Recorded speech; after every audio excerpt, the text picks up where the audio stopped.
we're joined by three panelists that you'll hear more about and from shortly. But Mere Christianity Forum was created by Furman students back in the year 2000 to create a place for the seeker, the skeptic, and the deeply faithful to talk with one another, to learn from one another, and to reach faithfully forward towards greater faithfulness in their own journey. And so still to this day, we create these kinds of conversations on campus online for folks to do exactly that, to reach towards reflecting on Christian faithfulness in many different avenues, and to connect the intellectual quest for faithfulness with embodied practice. So we welcome each of you and are glad that you have joined us for tonight. I'm going to turn it over to Dr. David Fink, our faculty advisor from the religion department here at Furman University. And he's going to say a little bit more about the cultural life programs at Furman, as well as our panelists. So thank you, Dr. Fink. Well, thanks, Rhymes, and welcome everybody. Looks like we're almost up to 100 participants, so this is great. We'd be filling up one of the bigger lecture halls if we were on campus at Furman. So, you know, if you're in your dorm room or the library, just look around you and imagine that we're in, you know, Burgess Theater or Patrick Lecture Hall and bursting at the seams, and hopefully we'll be back to that soon. As Rhyme said, my name is David Fink. I teach in the religion department here, and I also have the privilege of serving as the faculty advisor for the Mere Christianity Forum. And it is my job tonight to remind especially our students of the sort of the ground rules for the CLP program. This is a CLP approved event. And the purpose of these events is to provide opportunities for students to participate in a variety of enriching and challenging cultural experiences. Through these events, we hope students encounter a spectrum of ideas, issues, and artistic expressions from various disciplines and cultures. It's expected that all participants display respect for the presenters or performers, keep an open mind in the presence of new ideas and opinions, and conduct themselves with civility in the continuing discussion of these ideas. If you have not already done so, please silence your cell phones. I guess that probably doesn't matter as much because we've turned off your microphones. But if you're planning to ask a question at some point live, make sure that's off, please. I'll go ahead and introduce our panelists here. And I'm just going to go in alphabetical order. We've got three distinguished panelists joining us tonight. The Reverend Elizabeth Lizzie Bebber currently serves as the Executive Director of United Ministries in Greenville. Between 2008 and 2020, she worked for Christ House in Washington, D.C., most recently as an Executive Director, a medical respite organization that provides dignifying health care to sick and homeless persons. Over the last decade, Lizzie and her family have had the privilege of living in an intentional community alongside a group of formerly homeless men. Born and raised in Clinton, Mississippi, Lizzie is an ordained Baptist minister. She holds a Master of Divinity degree from George W. Truett Theological Seminary at Baylor University and was ordained by Calvary Baptist Church in Waco, Texas. Our second panelist is Dr. Frank Clark. Dr. Frank Alexander Clark is a board-certified adult psychiatrist at Prisma Health Upstate. He received a Bachelor of Arts degree from Monmouth College in Illinois and a Doctor of Medicine degree from Northwestern University. He then completed his residency in general psychiatry at the University of South Carolina School of Medicine, Palmetto Richland Hospital in Columbia, South Carolina. Dr. Clark serves as clinical assistant professor at the University of South Carolina School of Medicine, Greenville, and medical director and division chief for adult inpatient and consult liaison services for the Department of Psychiatry and Behavioral Medicine at Prisma. And finally, the Reverend Jennifer Fouse-Sheorn. Reverend Faust-Sheorn is currently the pastor and director of Triune Mercy Center, a church dedicated to helping the homeless and low-income residents of Greenville. She's a graduate of Presbyterian College, then served as an intern with the Clemson University Presbyterian Student Association. Jennifer attended Columbia Theological Seminary, where she spent time serving a church in Seattle, Washington. After graduation, Jennifer worked as a chaplain at a psychiatric hospital and drug alcohol detox facility outside of Atlanta. She left Atlanta in 2003, went to Vanderbilt University as the executive director of Presbyterian Campus Ministry. She served for 7 years, working with students, faculty, and local congregations. And with that, I will turn it over to you, Rhymes, and then over to our distinguished panelists. Thank you very much, Dr. Fink. Tonight's CLP forum is entitled, Can Neighbor Love Save Us? Authentic Hospitality in the Real World. And it's a particularly prescient topic right now with the persistent levels of complexity, enmity, and in the general American political milieu. But it's also true that a lot of folks struggle to engage one another across difference, even on college campuses, even at a place like Furman. And so we have found that our student leadership board is very active in directing the programming for our organization.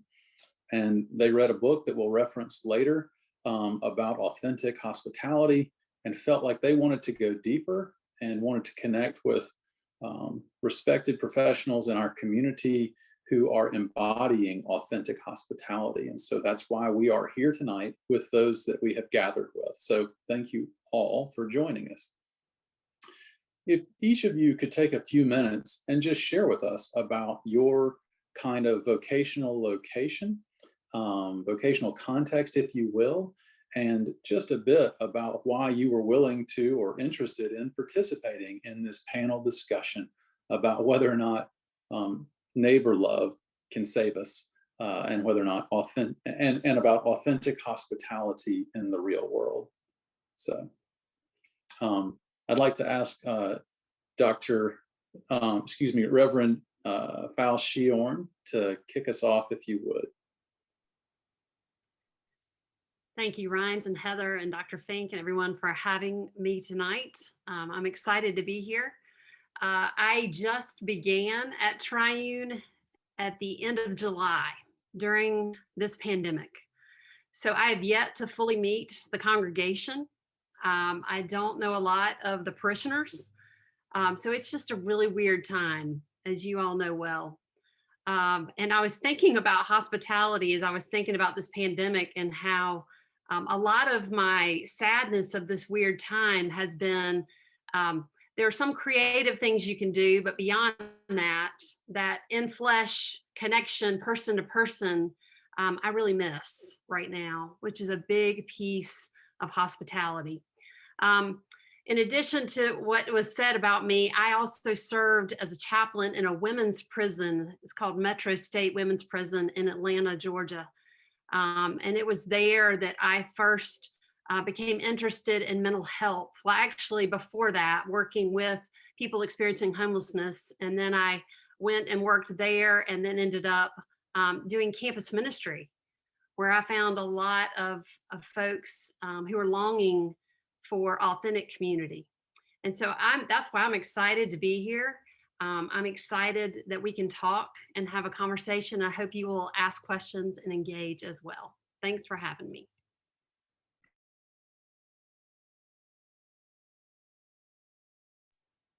Thank you so much. Dr. Clark, would you be willing to share with us next, please? Be happy to, and it's good to be with you all this evening, and I look forward to the fellowship that we will have in this hour. So I have been at Prisma Health now almost 4 years, and when I think about authentic hospitality, it's something that I try to display every day as a psychiatrist working with a population that is unfortunately continues to be marginalized and disenfranchised. It really saddens me, even during this pandemic, how people are treating each other. And when I heard about this this concept and what we were going to be talking about today, I was very excited to take part in it. And as I listened to everyone, especially our two reverends here on the meeting with us, I feel like we're all kindred spirits, because I wrote down homelessness because I work with a population, and there's a high percentage of homeless individuals that have psychiatric illnesses as well as co-occurring substance use disorders. And so in order for us to provide the best care for our communities, authentic hospitality is imperative. So I look forward to the conversation.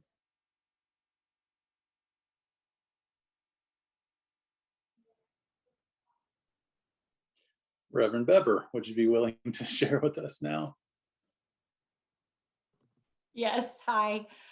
Just making sure. Hi, everyone. So nice to be with you tonight. And so I'm going to go on a theme that Reverend Sheorn just started. I also just started in the midst of a pandemic. So I moved here to Greenville in March of last year, so coming up on a year, and joined the staff of United Ministries on the west side of Greenville as the new executive director. So I've only known United Ministries and I've only known Greenville in the state of South Carolina in the midst of a pandemic. So you can take that and just imagine what the past year has been. I know we've all experienced that together. This topic for me, like the other panelists, is very close to the heart. It is what probably more than anything motivates me to get out of bed in the morning. Everything from hospitality as space, to vibe, to action, and everything that comes with that.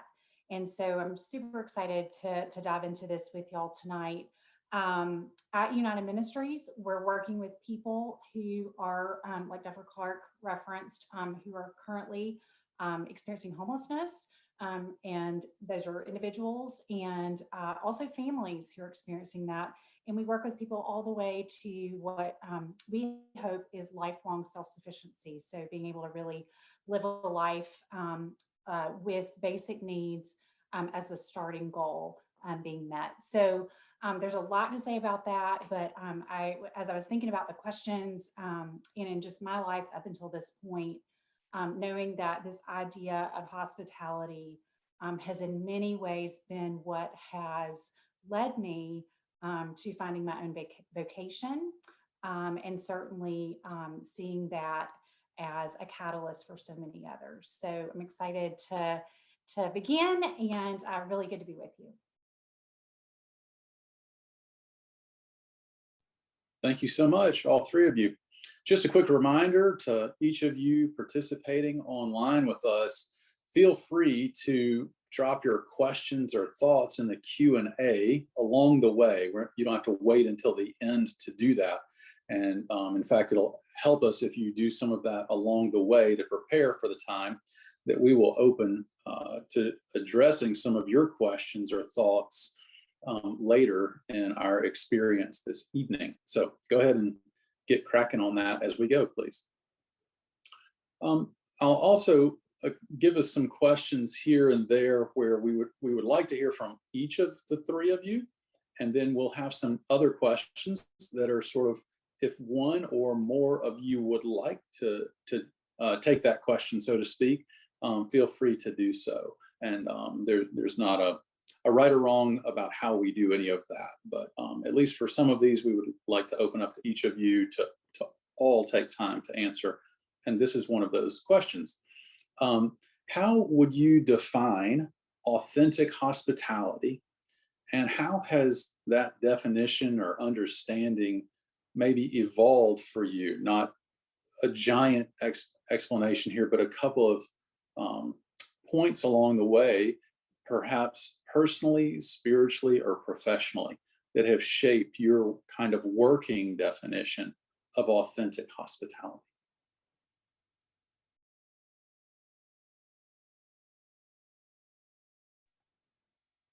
I can go. So as I reflect on authentic hospitality, I'm going to use kind of my creative juices here a little bit. I think about it as genuine kindness, but I picture a table, and that table, even if we think about a table of communion that welcomes everyone from all walks of life, I think about it as a table that is a table of grace, a table of humility, a table of validation, and a table of kindness and mercy and love. Because I think that that's what we are to embody. We talk about can our neighbors, help out in terms of the love and save us. I think that is true, but in order for that to happen, we first have to love ourselves, and honor thy neighbor, even though our neighbor may have different political ideologies, for example, or different cultural backgrounds. That's how we can achieve that authentic hospitality. But oftentimes, as we've seen in this pandemic, I think we've had a couple of pandemics. One is the COVID pandemic, and then the second pandemic has been more longstanding, which we can talk about the racial injustices that have continued to permeate our society in a negative way. And if we could just take a step back and open our hearts and our minds and actually do more listening than more talking, that's how we can welcome, that's how us as neighbors can display that authentic hospitality. And I have seen that not only professionally in the work that I do every day, but also spiritually and personally when I interact with people from diverse backgrounds.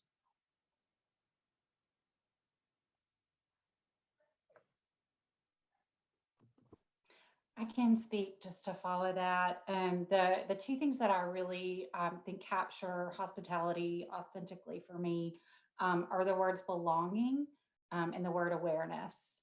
So I'm a child of two Southern Baptist parents in Mississippi. And so I used to tell people, I'm from Mississippi, the land of sweet tea and hospitality, which is a very certain kind of specific kind of hospitality.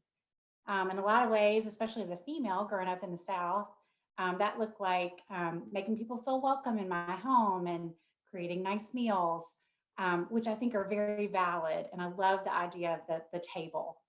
That certainly is one that I can really appreciate. And I think for me, hospitality required a bigger table.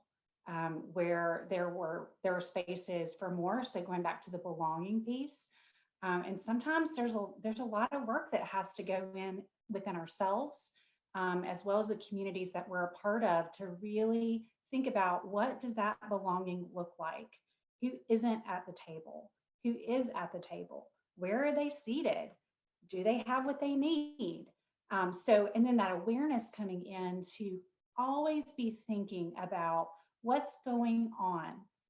If I had to add a third part, it would just be a sense of flexibility. Because, I remember going to my grandmother's house in Mississippi, and there was a certain way to have a meal and a certain way to have a conversation with very little room for anything different. Well, I think spaces that actually offer authentic hospitality do have some sense of flexibility that allows for things to change when they need to change. Based on the needs of those around you and maybe the needs of yourself. So I think I'll stop there and let Reverend Sheorn speak next. I also grew up in the South, and I grew up hearing that fences make good neighbors. And as I've grown into my faith, I really think it's building bigger tables rather than higher fences make good neighbors. And so the long of the short is, being Southern especially, we like to say, that we're really kind to people and we smile, and but we really don't take the opportunity to get to know people truly, to listen, to when you ask how you're doing, not say fine and walk away, but to really mean it and to engage in that. And so when I went to seminary, I had never thought about, I knew about welcoming the stranger, but I'd never thought about that stranger being Christ himself. And I remember going to the open door and volunteering once a week there. And we'd get up at 4:30 in the morning, and I am not a morning person. And we would go, and I would sleepily look around. And one day I looked up and I never noticed the sign. It was above the door. And the title said, "Often, often, often goes Christ in the stranger's guise," which I found out was an ancient Celtic rune of hospitality. And then later, as I began to study more scripture and I was a campus minister, I read a Benedictine approach to hospitality, and I still have the book highlighted, so I got it out to read you this definition. Hospitality is a lively, courageous, and convivial way of living that challenges our compulsion either to turn away or to turn inward and disconnect ourselves from others. Remember that neighbors make good fences, but really it's bigger tables make good neighbors.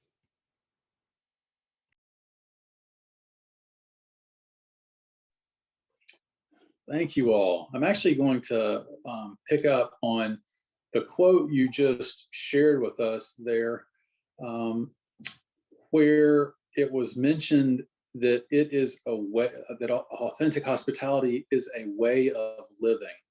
This is echoed in a book that our students read this past fall as a part of our small group series, our fellowship groups, which students can join at any time. Lots of different ones of those available, but a book by Christine Pohl called Making Room, Recovering Hospitality as a Christian Tradition. And in that book, the scholar really does exactly that. She explores the depth and breadth of the tradition of Christian hospitality, connecting it to the evolution of both hospitals and hostels or hotels. So in many ways, the ancient Christian practice of authentic hospitality is at the root of two of the, well, essentially three if you include the church, so all three of you here, but hospitals and hotels as well as churches. And so I want to ask you this question, and feel free to comment further if you would like to. But I think you're bringing this quote forward for us, Reverend Faust-Sheorn, is evidence that you resonate in a certain way. But Pohl puts forth in her book this notion that authentic hospitality is as much an ethos and a way of life, or a way of being even, as it is a set of practices, things that you do. And so I wanted to hear if any of you sort of resonate with that notion or find it dissonant, and if so, why? So authentic Christian hospitality is as much an ethos and a way of life as it is a set of practices. And if, how does that land with you all? I'll be glad to jump in first. I think the word authentic says it all for me. If I'm going to be authentic and try to live this way of life, then I have to invite people into my chaos, my messiness, my vulnerability, my not having all my stuff together. You know, that invitation to kind of bring the walls down, to set another place at the table, to use that metaphor, to kind of give people and create some space. But an invitation, I think, is really important. And that's the way of living that I hope I embody, is inviting people. I try to listen and I try to extend invitation. And that is my way of living hospitality, because a lot of times we assume that people know they're invited. But see, we don't know people's stories. We don't know how they feel unworthy or unvalued, or that they don't belong. And so for me, one of my ways of living that is not just a practice, it's not even just a command as a disciple of Jesus. It's not even just a gift, it's a way of living. I wholeheartedly agree. And to piggyback off of that, you know, I look at it as the garments that we wear. If we talk about Colossians, we're to clothe ourselves with love and kindness. I don't think it necessarily says hospitality, but we can draw from that. All those things. You know, when I'm talking with my patients every day in the hospital, I consider that an honor and a privilege that they are willing to disclose to me their innermost deep, darkest secrets, that they are willing to share with me their narrative. That is an invitation in itself, that they are allowing me to take part in their life. And we all have a story. And oftentimes, well, all of us want to share our story, but again, it goes back to, are people ready and willing to receive it? And if they are, what comes after that? Most of the time, there's judgment, which we know we're not supposed to judge, but we are all sinners and humanly flawed. And so I think about it as going, again, back to the garment. And then I also think about the image of the cross. We are, as Christians, we are encouraged to take up each other's burdens, or bear each other's burdens, and take up that cross as Jesus took up the cross for us.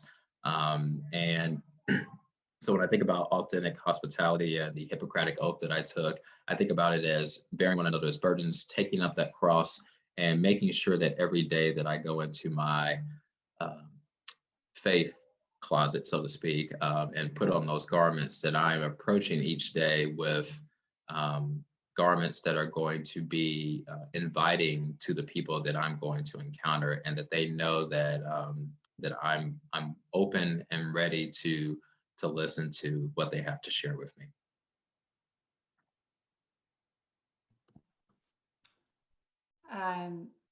So I would just add that I was listening earlier today to a podcast, and Mother Teresa was quoted.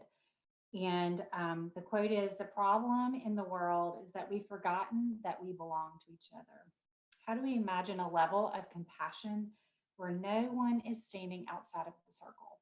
When I heard that, I just like raised my hands. Yes, that is what that is what motivates me when I think about like the driver in this question of what is hospitality? Is it this ethos, or is it this way of practice? I think it's both. In my experience, I also would add that I think it's a way of lifelong practice. So none of us have arrived at this. None of us are like the hospitality gurus. I mean, I certainly have encountered people that I admire, the way that they live, and that awareness of others and of need, and of all the other things that we've been naming. I also think that it's like a discipline. It's nurtured. It's intentional. Like I don't get up every day and put my best foot forward with my hospitality muscles. Like I have to constantly be working at it and be mindful of it and prayerful of it.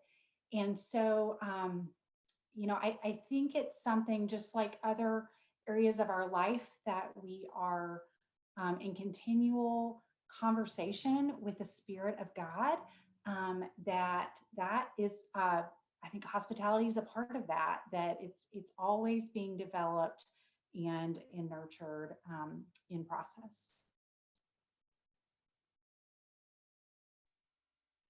Thank you all. That's great. I want to shift gears just a little bit to your respective contexts and ask a question about your professional contexts, and specifically about how your institutions relate to or handle this notion. And so the question we've crafted is, what are the primary values, stated or implied, of your particular professional setting, and how does authentic hospitality manifest itself in your context or not? So what are the primary values, stated or implied, of your particular professional setting, and how does authentic hospitality manifest in your context or not?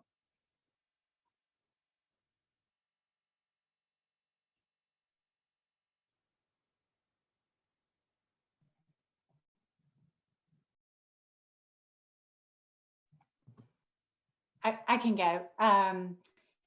So I've been at United Ministries for almost a year. And so I'm coming from an existence of knowing a place really well and having been there for 12 years and now being new.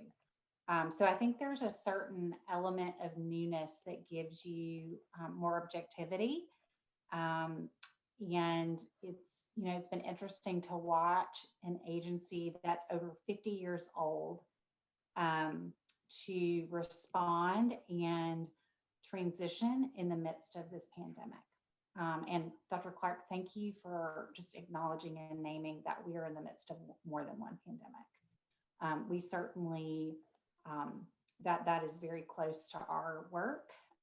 It is a huge part of why we're doing what we're doing at United Ministries. So, but I think we certainly have plenty of work to do. So I don't think we've arrived at any particular value that we are experts at. I think we're in process, but I think there's some values that we're good at and that deeply shape our mission and vision and just our daily work.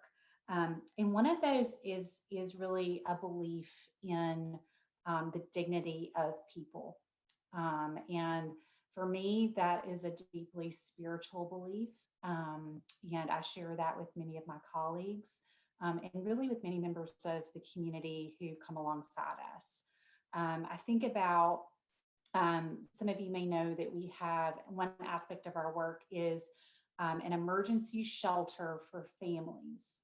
And that is typically in non-COVID times hosted by area congregations. It's an interfaith effort to host 3 families at a time who are experiencing homelessness in congregations around Greenville County.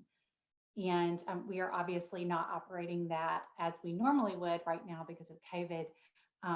Those families actually are being housed elsewhere. But when I think about that, it's such a powerful image to me of one of the values in thinking about the dignity of humanity and also the belonging. So one of the reasons we do what we do in that way is actually to keep families together. So in Greenville County, if you're a single dad and you have children, it's very hard to stay in a shelter, if at all, but for very long. And the same if you're a single mother with children who are over the age of 8, let's say. And so we really believe that there's such an importance of being able to keep the families together. I also think that a value of empowerment. So the individuals and families that we serve are very smart people, and they're very resilient, and they have so much to teach us. And I think a lot of times in the helping professions, while we have a lot of expertise that we need to bring to the table, we aren't the only experts at the table. We have something to learn. This is a mutual relationship, and it's not our job to control or convince. It's our job to provide the option and the presence and the resources. And so in many ways, it is a partnership. And so I'd say that is another value. So to pick it back off of Reverend Bebber, I appreciate those comments and wholeheartedly agree. I was, when I think about our mission statement at Prisma Health, it's to inspire health, serve with compassion, and be the difference. And so we can't operate in silos. And one of the things that I have found at our health system is in terms of authentic hospitality, we have to collaborate with our community partners. Stakeholders are very important to be at the table. And so from a mental health standpoint, we do like community needs assessments and what's going on in the community. Mental health is usually like the number one thing that people want to talk about. Unfortunately, there's a dearth of resources in the community, but the partners that we do have, we are able to extend our tentacles, so to speak, to make sure that everyone is working for the greater good of the community. So think about our partnerships with NAMI, or National Alliance of Mental Illness, and Mental Health of America, and the Phoenix Center, and Faber, and Julie Valentine Center, Safe Harbor, all these things, United Ministries, Triune Ministries, and I think about our how we're able to partner and to learn from one another, as Reverend Bebber said. We can't do this all by ourselves. What I love about being an inpatient psychiatrist and outpatient as well, but inpatient, there's a team aspect where, as a physician, I can't function by myself without the social workers, the pharmacists, the nurses, the mental health techs, our chaplains, another group that people don't realize how valuable they are when we're talking about authentic hospitality. I have a very good relationship with our chaplains. A lot of our patients, again, going back to that sense of belonging, they want you to inquire about their spiritual and religious beliefs, because that is a part of who they are. And if we miss that boat, then we are not practicing authentic hospitality, in my opinion. So just wanted to echo what has been said about the collaboration and working in teams, because we're stronger together than we are if we operate in silos. Amen to all that. I will say this: Triune is ironically a unicorn. It is a church, but it also is a service provider. But the big umbrella is it's a church.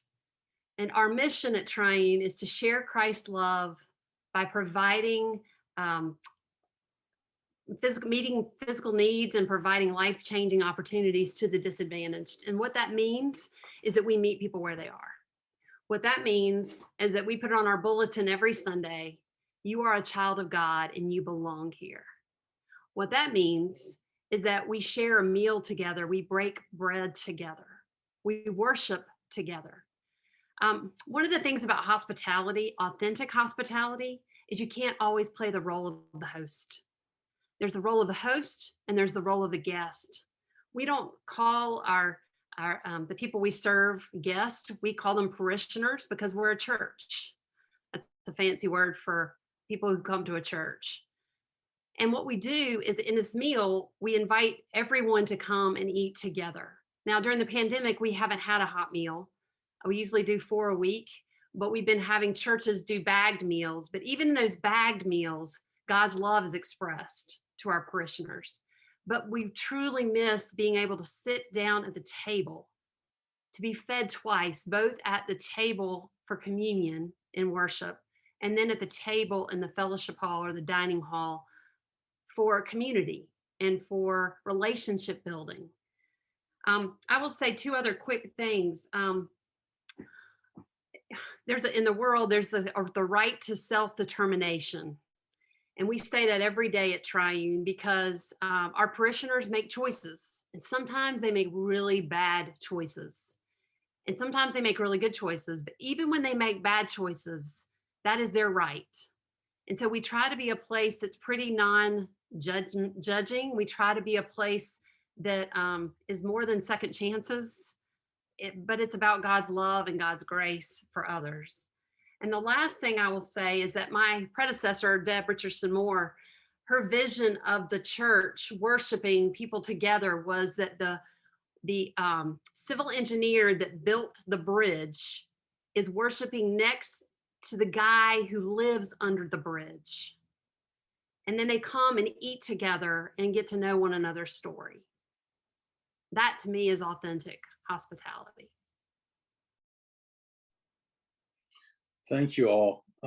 This is just really rich, and appreciate each of you and the way that you are embodying authentic hospitality in those specific vocational contexts where you find yourself. I wonder if you could lean into this dimension of hospitality that was just brought up about the mutuality. And specifically, the question is, how can authentic hospitality be liberated from binaries of us and them, haves and have-nots, and the inevitable power imbalances traditionally associated with one-way expressions of hospitality? and what are some notions of two-way hospitality, mutuality. Each of you have sort of hinted at that in your last two remarks there, but maybe something specific. And can authentic hospitality be liberated? I'll start. Or liberated from binaries of us, them, haves and have-nots, and power imbalances in order for it to become authentic hospitality. Sorry about that, Rhymes. I'll start. One thing I didn't say is that authentic hospitality is messy. It is challenging. It is hard. Yeah, it's chaotic. And I'm going to give two quick stories. One is of some years ago of me learning to receive in a moment of authentic hospitality, which I'm ashamed to say, I really have a hard time receiving. And I was doing a mission trip with students from Vanderbilt, and we were down after Hurricane Katrina, and we were working in this man's home, and he had lost everything. The waters had come rushing into his house, completely flooded. He had tears in his eyes telling me how this chest had floated and his sister's remains, her ashes were in there and dumped into the water as he watched the water and I'd never met this man. I mean, we were working at his house, and he looked at me with tears in his eyes and he said, "You have to take this chest with you. God wanted you to take this chest." And I almost said, "No, I'm not taking that chest. You have nothing else remaining here." But a voice in my head said, "Take the you-know-what chest." Because in that moment, our relationship shifted, and that presence was holy, because I could receive it. Now, I don't always, so that's one story. My next story is my only Triune story right now. I'll share it with you all. It was the end of the day. People received their mail at Triune.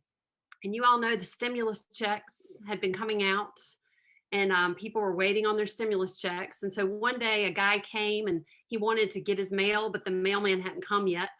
And so I went to leave, and he came and met me in the parking lot, and he started yelling at me saying, "You get to leave, you get to go to your house. I don't have a house, and I'm waiting on money so I can eat. You get to eat. I don't get to eat." Now, in that moment, I wanted to shrivel up. It was very uncomfortable. But after that, we were able to have a conversation. My point being that authentic hospitality is uncomfortable. It causes us to pause. It challenges us, and hopefully we grow and form beautiful friendship and relationship, but also sometimes we meet a lot of conflict. And being able to create that space is really important.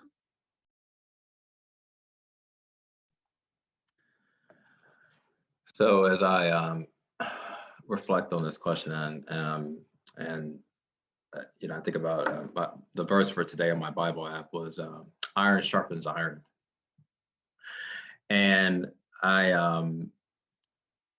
they talked about how there can be friction though as you sharpen that iron, as the iron sharpens one another. And I think of a story. I have a patient right now that I'm seeing on the unit. Actually, I've seen him.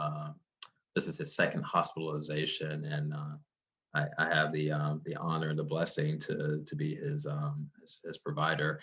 And I remember the first time I met him. I work with a team, so I have medical students and residents and pharmacy students. And oftentimes when individuals come in who have a history of incarceration, it's very easy for us to have our biases implicit, as they may be.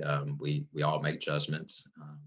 And so I remember speaking with him, and the first time he was there, we really didn't get a chance to really know his narrative. I just knew that he had a suicide attempt. And what I learned in that encounter was to have more grace, because when the second time, or the current time that I'm seeing him, I learned a little bit more about him. And it has allowed me to better understand, well, why he has landed in the criminal justice system. And, you know, I think about these, what we call these adverse childhood experiences, which are extremely important to me when working with individuals in the hospital. But it was somewhat liberating in the sense of I was able to have more grace for him and more grace for myself because, you know, again, we are all imperfect and all flawed. And so when I think about the authentic hospitality, actually, I'm learning more from him than he probably is from our team. And we actually joke around now and stuff. And the last thing I'll say in terms of people who have been incarcerated, people may look at me like I'm crazy, but I actually think some of the individuals who have been incarcerated are some of the nicest people I've ever met. And the reason I say that is because anybody can make a mistake. Instead of we judge the person and we don't look at the behavior. I don't believe that we were created to be evil. I don't believe God created us to be bad. I do think that there are circumstances in our lives which any of us could have landed in prison at any point of our lives if our lives went a total different way.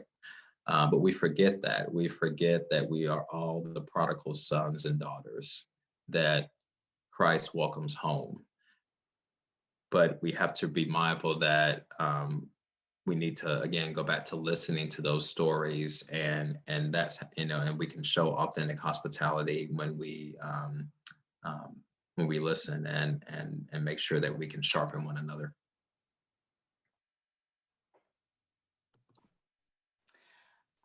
Thanks to both of you for your stories. I was thinking of this question with really one of the first people that introduced the idea of mutuality to me, and that was Father Gregory Boyle from Homeboy Industries in Los Angeles. And he was interviewed by Krista Tippett, who has an On Being podcast. And in it, he talks about his journey with current and former gang members in Los Angeles, starting in the 80s and the height of just a lot of violence and murders as a Jesuit priest. And he talks about his journey with these gang members and the word that he uses to describe his experience is one of kinship. And I listened to this podcast about 9 years ago as my husband and I had moved into an intentional community living with formerly homeless, many formerly incarcerated, mostly African-American men. And I'm just going to tell you, we moved into that community as staff of this organization that you heard about earlier called Christ House in DC. We didn't know a lot about mutuality and kinship when we moved into that community. We thought we did, but we really didn't.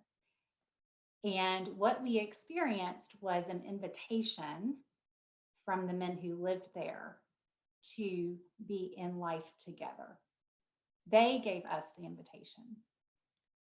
And I have to say, we were a little wobbly in taking it because we had never been in relationship with these men before, nor many people who looked like them or had life experiences like them. But that kinship of letting our guards down, letting our fences down, sharing meals together, sharing life together, sharing heart together was transformative for us. I think maybe even more so when we began to have children and learning what that kinship looked like in relationship with one another. I also was thinking about the word empathy when Dr. Clark was talking and how important that is in this experience of hospitality. And I think the last word that I would just add to this mix is in every type of space that really sought to be hospitable, there have always been certain types of kind of ground rules, not fences and walls, but really some common understanding of what is it that we all agree on. One being the safety of the persons in the space, a commitment to not being a harm to others. It depends on the context and it has to be translated, but I do think that that's really important. I don't think any of this is so loose and free that it doesn't have intentional thought that does always incorporate the safety and making sure that folks are cared for.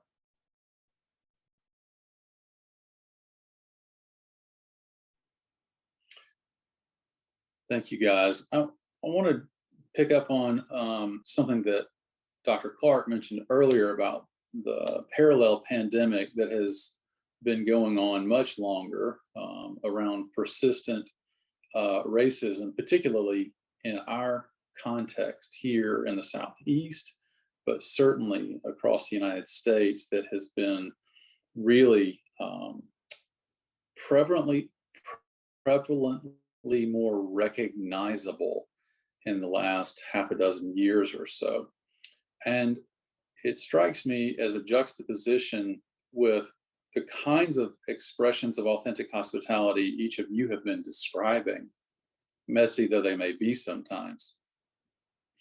And the one that you sort of tipped your hat to, Reverend Bebber, about a certain version of Southern hospitality.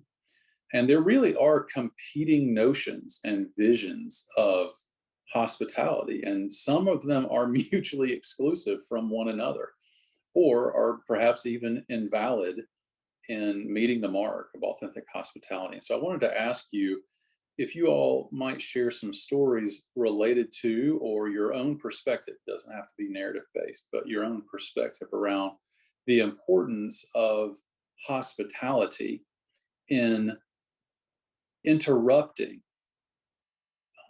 persistent racism and violence, specifically of all different kinds.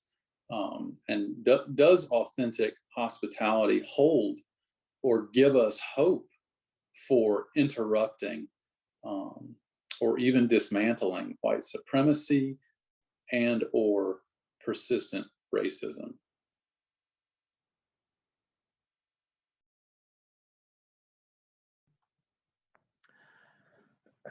Yes and yes. I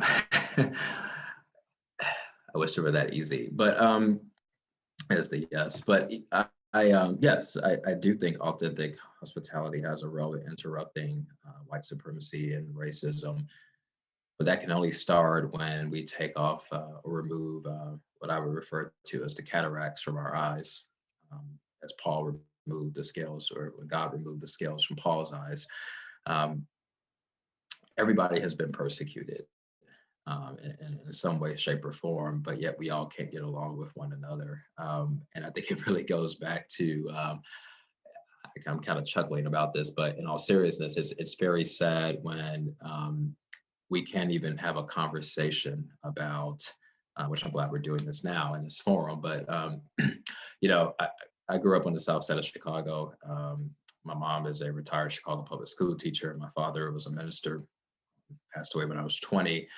And one of the things that I still rings true to me today is what my mom has always told me is when you do right, right will follow you. And I have that has resonated with me, I guess, even more now, is that I'm a husband and I'm a father to, my wife is white and we have a biracial daughter. And one of my biggest fears is not whether she'll get sick at daycare. I'm already looking forward to what is going to happen. What is she going to experience as a biracial child in America? And I hope that people will show her authentic hospitality. I think that in this day and age, when it comes to white supremacy and this structural racism in general, I think we have to start, I'll use the church as a good example. Silence is complicit. When we're silent, I think it was King who said silence and complicity. Baldwin talks about, you know, if I love you, I have to make you conscious of the things that you don't see.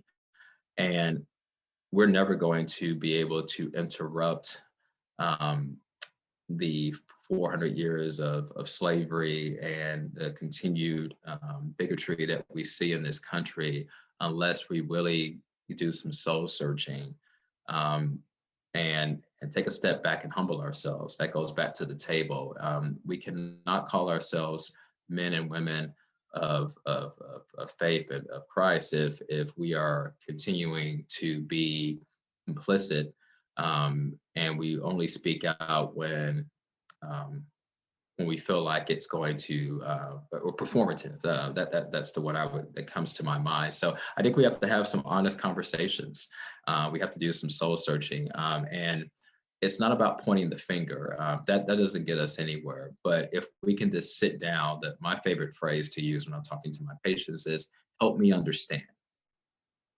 If you point fingers and say you're a racist, or you don't care about Black people, you don't care about Asian Americans, you don't care about Native Hawaiians, et cetera, you don't care about whatever, that's not going to get us anywhere. But if you can sit down with the person beside you and say, okay, I don't know your background, I don't know your experiences, but I'm not going to invalidate them. If you invalidate a person's experiences, things will never come to pass. If you acknowledge a person's experiences, even if you don't understand them, that's how you're going to have a healthy discourse. As Reverend Bebber said, with with meeting with people who have been incarcerated, African American men, I'm sure that had to be that was a difficult situation, not difficult, but a uncomfortable situation, right? To sit across someone who doesn't look like you, who doesn't have that experience.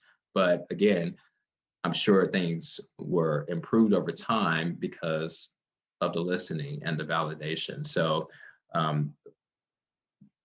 long story short, validation, acknowledgement, listen more than talking. If you have any Hamilton fans out there, Aaron Burr talks about to Hamilton, talk less, smile more.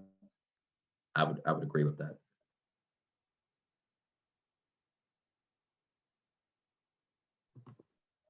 I love that reference. Thanks, Dr. Clark. So I thought I would just speak to a specific way that we are approaching this type of disruption that you were framing, Rhymes.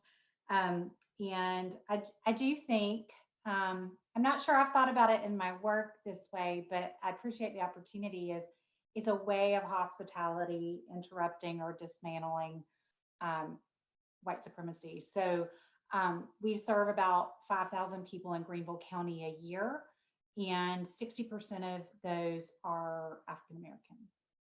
But when you look at Greenville County, the number of African Americans isn't that, the percentage isn't that high compared to the number that we serve. So that tells us a lot. And one of the things that we are seeking to do is, as I mentioned earlier, supporting individuals and families into a journey of self-sufficiency. And so we are actually interested in supporting these families around wealth development, starting with meeting basic needs. And there is a whole history in our country of African American and persons with brown skin being withheld basic and more complex wealth opportunities, housing. That's probably one of the number one ways that you want to build wealth, you buy a house, you build equity. And so looking at ways that we can support the participants who we work with to have savings accounts, to get out of title loans. I'm just giving you a couple of really practical examples. But those particular interventions, allowing people to begin to build into something that will offer a longer term and really a generational interruption to cycles, for example, of poverty.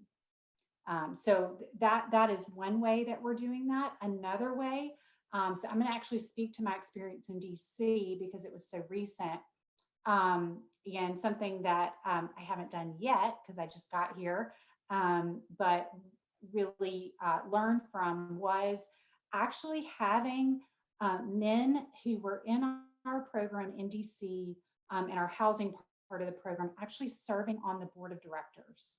So giving voice to power and being at the table and being able to offer vision and input and decision making in the life of an organization that had influence. And so opening that up is, I think, in a way, a form of that interruption, specifically around white supremacy. I'm going to speak directly to you students. I didn't grow up going to college with social media where somebody could tweet anything about you or post a picture on Instagram, or where a decision you make you regret and people have proof of it years later. What I say to you is what I said to students when I was a campus minister, which is, please don't have those conversations on social media. Please don't even have them in text. Invite people one-on-one to have a conversation. And it might be really hard, and none of us know how to do it. I'm not going to lie to you. None of us know how to do it. But as a follower of Jesus, I pray, God, be with me, guide me, help me to have this hard conversation of learning what it's like to be a person of another color. I'm white. So asking a person and really wanting to know. The answer to your question, Rhymes, is yes and yes, but it's not that easy. It's all that hard. And I think it happens one conversation at a time, one-on-one, flesh to flesh, in person. And it's not just one time. It's building a relationship with integrity and trust and respect and value, and really wanting to hear and learn from that other person.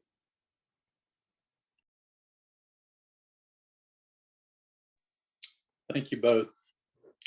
Some of you may have noticed, but Dr. Clark had to step off for a moment for a call from the hospital. So wanted to continue our conversation, though, around something that's a bit different than what we were just describing.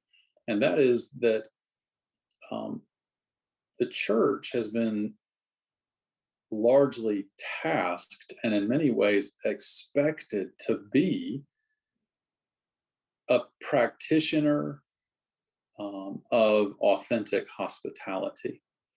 And I would say that there are ways in which church and churches have upheld that, and other ways in which churches have failed miserably to embody authentic hospitality. And so I wonder if you might comment on the fact that you don't have to be Christian, and you certainly don't have to be a part of a church to practice authentic hospitality. And we find more and more that students are creating environments of authentic hospitality. So maybe if you could say a bit about if you feel like the church has gotten it right or wrong on the count of authentic Christian hospitality in some different ways, and then secondarily, how you think students might embody or practice authentic Christian hospitality, or excuse me, authentic hospitality, Christian or not, whether they're Christian or not, and if it ties in some way to this interrupting of systemic racism. That's bonus points.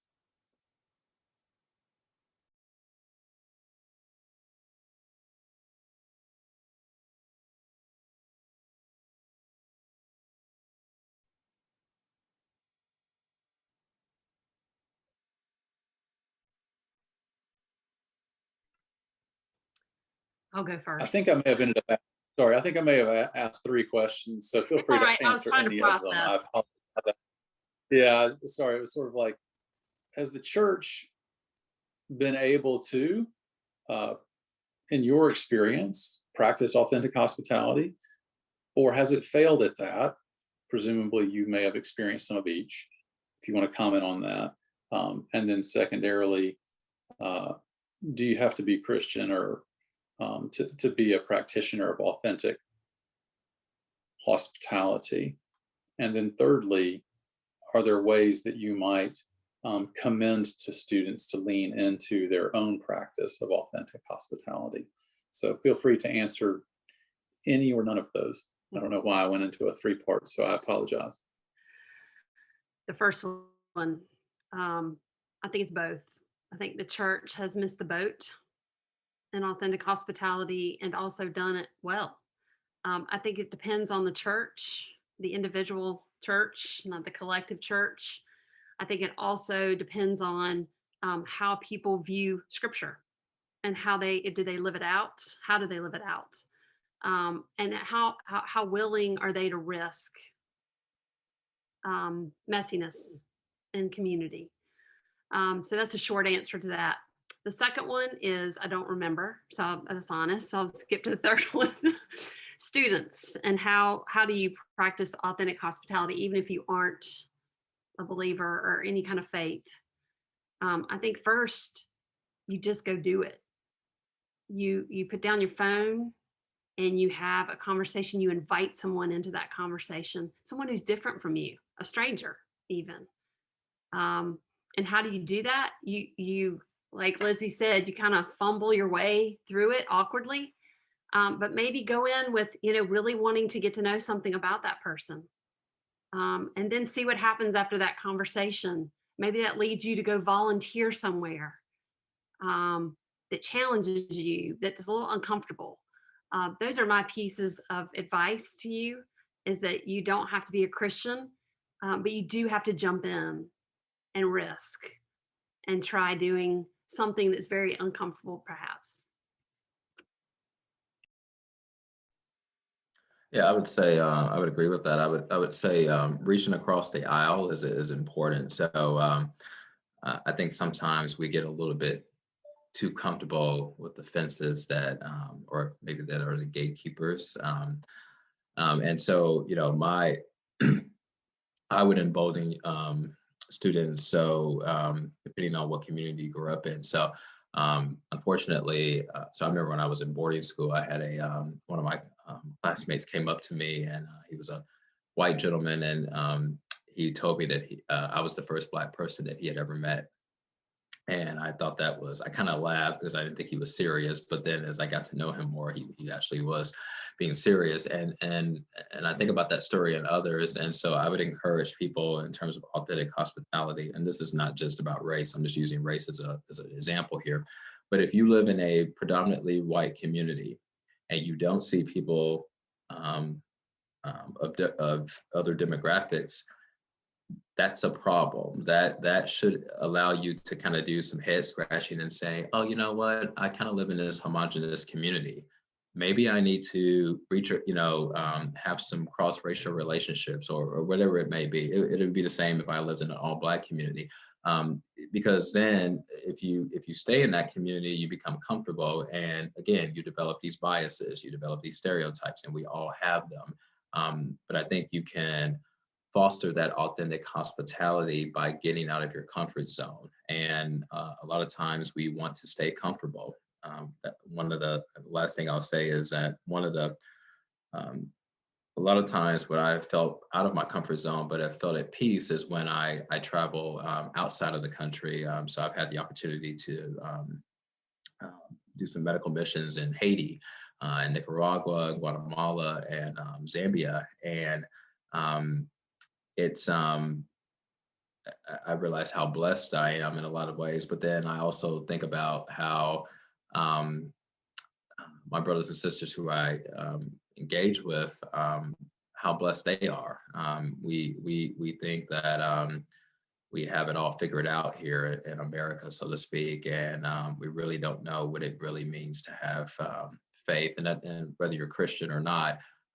As Reverend Shawn said, just going out and doing it, and being intentional, being action oriented. It doesn't take a lot. Small acts of kindness go a long way.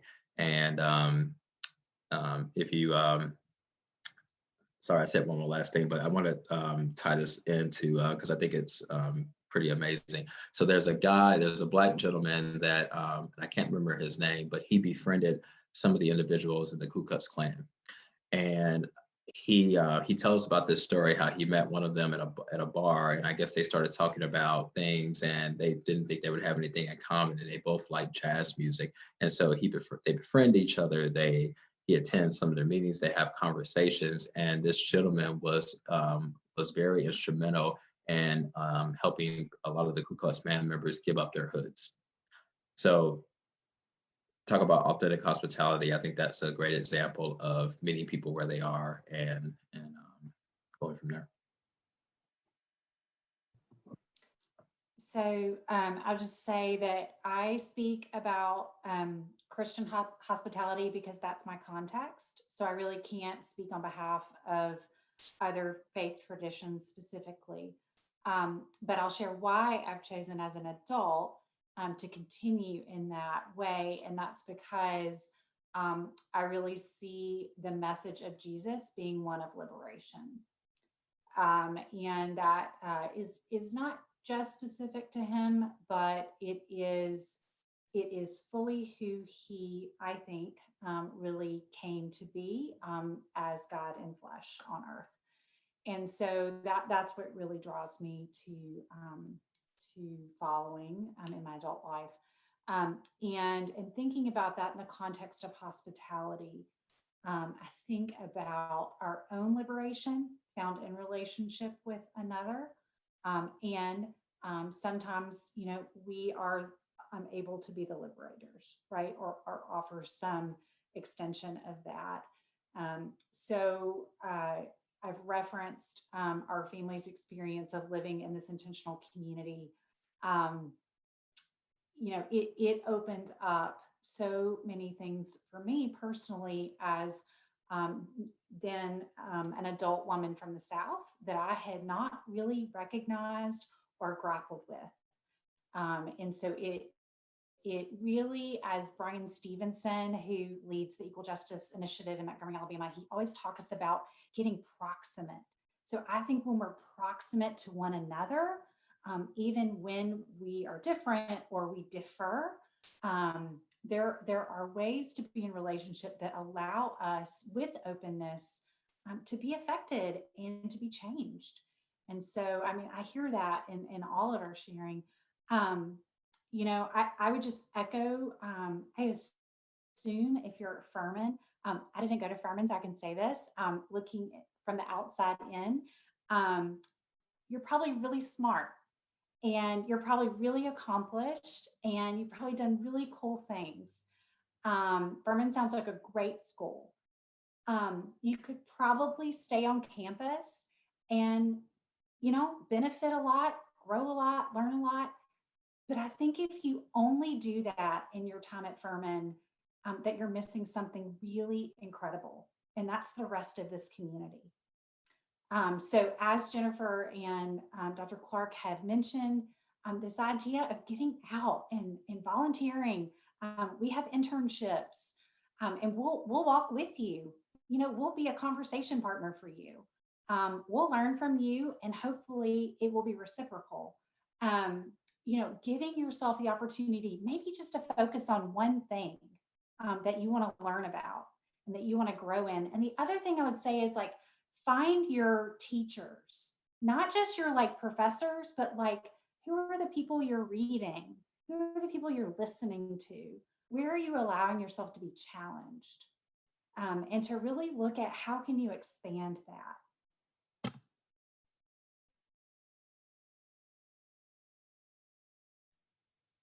Thank you so much. This is a question I want to direct first for Dr. Clark, but it's an invitation to all three of you, but not a requirement, so to speak. Not that we've been doing too many requirements. Institutions like hospitals allow many more people to be able to access healthcare, and yet the personal aspect of hospitality can sometimes be lost in institutions of scale. And you've spoken some to how you as an individual practitioner relate to and understand patients, but is that ever in tension with the aims or goals of the hospital system?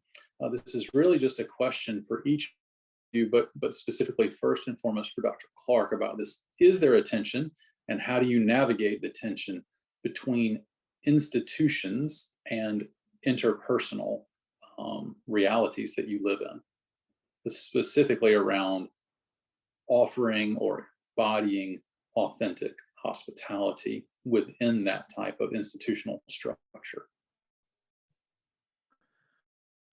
I think I understand the question that you're Certainly asking. the church, like hospital, and certainly nonprofits could have similar complexities, shall we say. Yes. So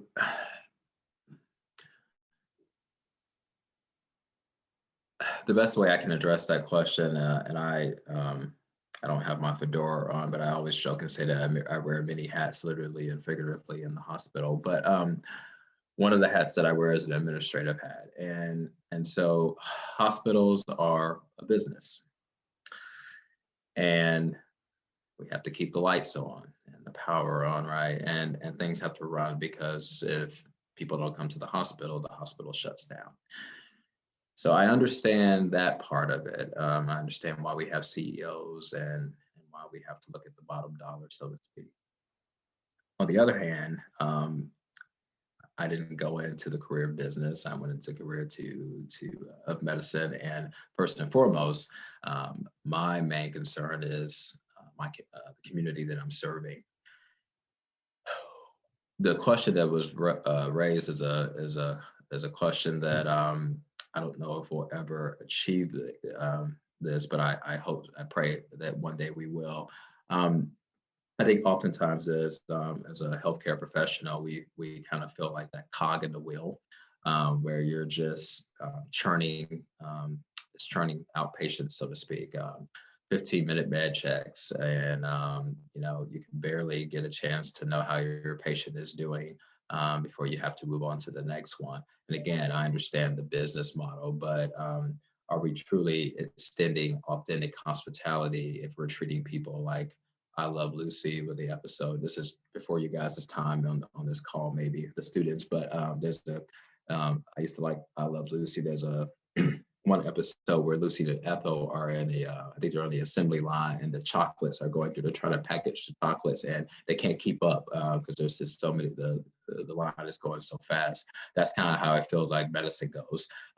We are just trying to stay afloat because we're trying to serve a community and using the resources that we have. I'm all about quality over quantity, but that's not real world, because again, there's the business side of things. So I think both can exist, but I think systems, I think they try to do a good job of extending that authentic hospitality, but instead of 50-50, I wish it were more 80-20, where 80% was quality and 20% was quantity. But unfortunately, it's probably more 60-40 or 50-50. Things that we can do to help kind of narrow that gap, so to speak. I think we have to continue to be advocates for our communities. The best example I can use in terms of authentic hospitality and bridging that gap is the COVID vaccine. Our Prisma Health has done, I think, an excellent job of authentic hospitality and making sure that the vaccine is being distributed to the community. We're not only serving the community at the hospital, but we are opening up clinics at the Kmart and other places, so that people who may not have access to the hospital or other means are able to go somewhere to make sure that that they and their loved ones can be tested and also receive the vaccine if they are able to. So I think I think we have to be better about looking at humanity as not dollars and cents, but looking at, the question I always ask is, how would I want my family member or friend to receive care at a healthcare system? And I can honestly say at Prisma, I would be comfortable with my friends or family going there because of the authentic hospitality, but I still think there's room to grow. I hope that answers your question.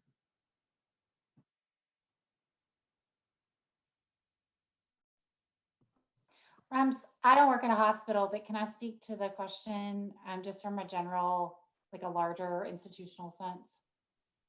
Sure, yeah, and you can speak to it from your own context in nonprofitville or from some other context. Go right ahead. Well, the thing that struck me is, so I am wired, like I'm very type A. I like rules. I like structure. I'm a good systems person. You know, my first year at United Ministries, I'm looking at all the things. How do they run? What do we need to improve? Quality improvement. But guess what? Like, people don't always fit in those roles and those boxes.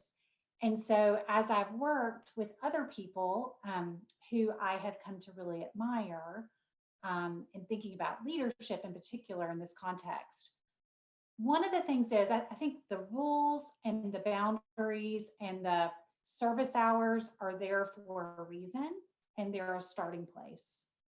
But sometimes we break the rules. Sometimes we stay after hours. Sometimes we're already closed and somebody shows up who needs food. Well, guess what? We unlock the door and we give them a bag of food. Because we see two kids sitting in the car and we know that, you know what? We don't know all the things. We don't know all the things about their story, but we know that they came here and that they asked for food. So I share that because this has been a struggle for me. Especially as I've grown as a leader, you know, I'm looking at like, what are my parameters and how do I make decisions? Sometimes the decisions that I'm being called to make in the moment just don't fit in a box, but I have to go with my gut. And I pray that the Spirit is leading. Sometimes I get it wrong.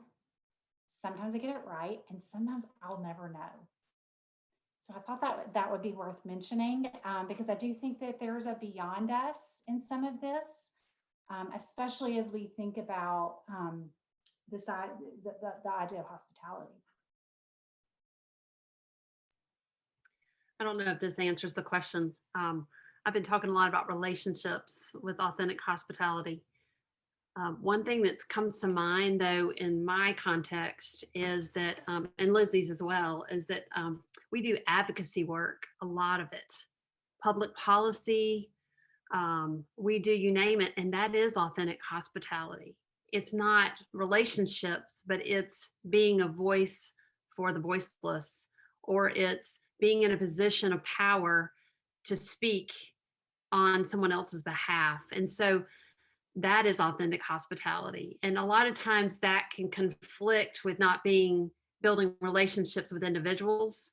But you have to kind of take a step back and see the bigger picture of the system at work. And sometimes it's very broken and sometimes it's very beautiful. And that's my comment.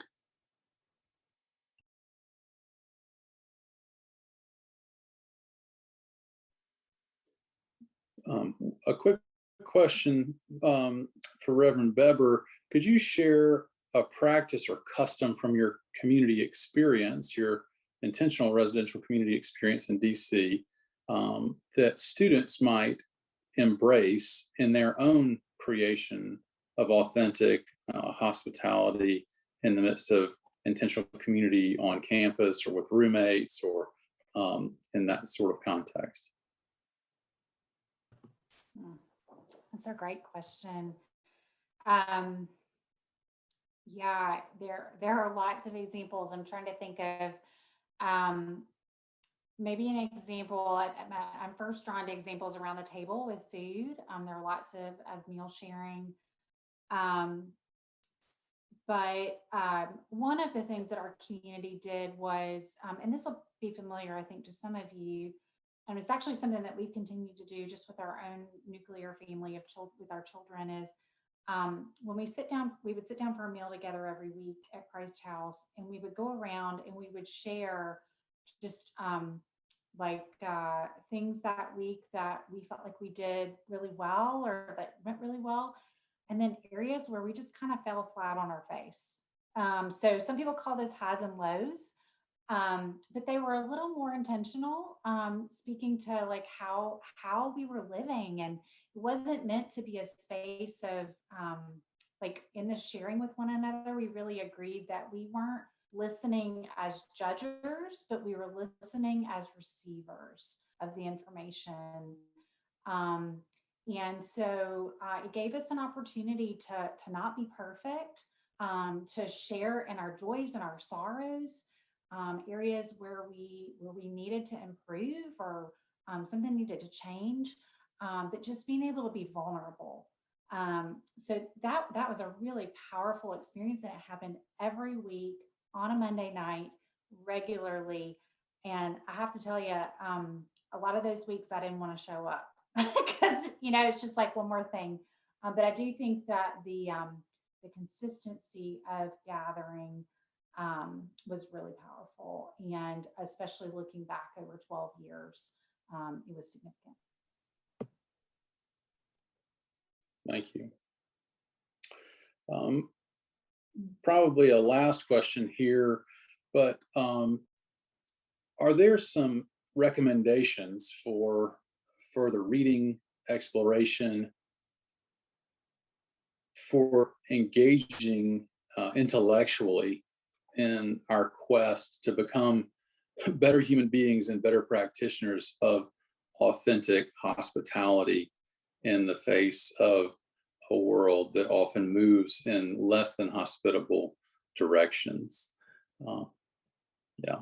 And then the second part of the question, which is not really the second part, it's just another question. Do you have any recommendations for students for resources for doing their own discernment around their sense of calling and capacity to practice authentic hospitality in whatever vocation is emerging for them?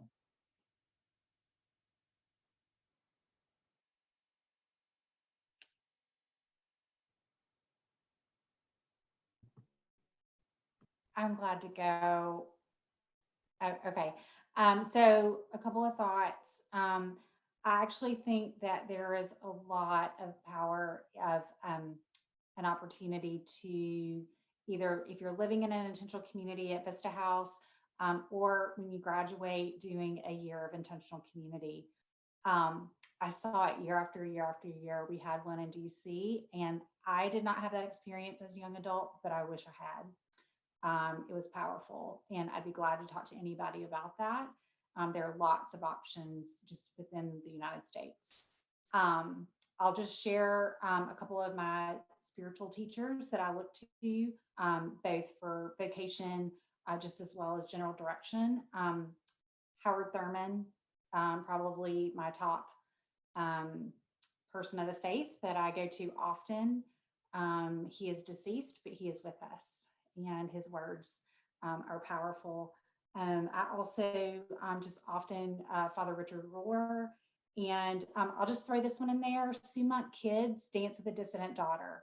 That was a huge part of my own call as a woman, called to ministry. So that book rocked my world, and it opened up a whole new perspective to me.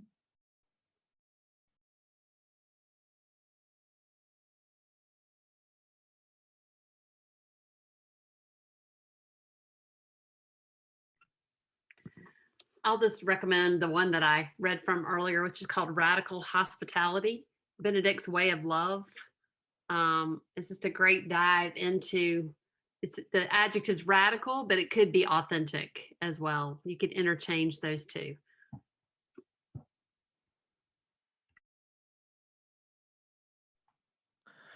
I don't have any books offhand that I can think of. I'll probably think of them later, but some things that are that I have found to be important. Just reaching out to those mentors. Those are great resources. I mentioned my mom is a good resource for me. I have mentors in my faith community. I have mentors in my professional community. I think this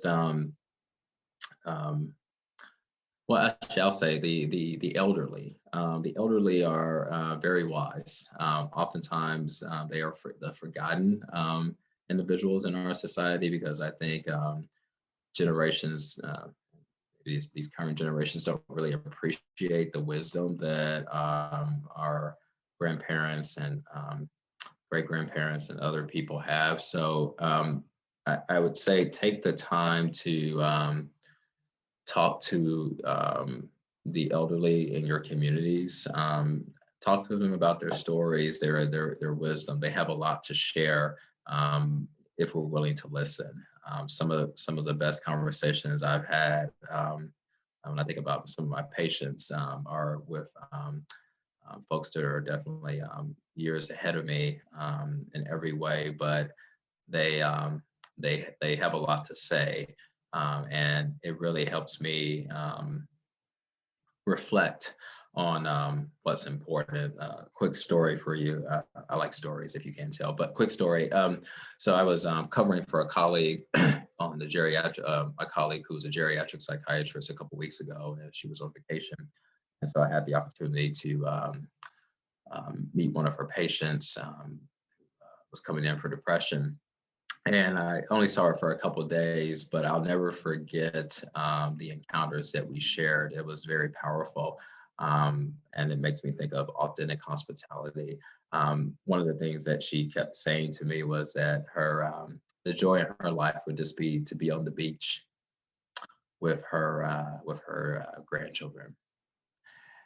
And you may say, well, but that's, okay, like that seems pretty, basic, right? Who can't go to the beach. But for me, it was really heartfelt, because it wasn't about what type of car or house or accumulating wealth or any other things that are secular and that we die to the flesh. It was just the ideal of being present with the people that she loves. And I appreciated her story. And so I would just encourage you all to be curious, listen, ask questions, find those mentors. One of my favorite books is The Alchemist. I love Santiago's journey. And he met many people on the way that showed him authentic hospitality. So that would be one of my books.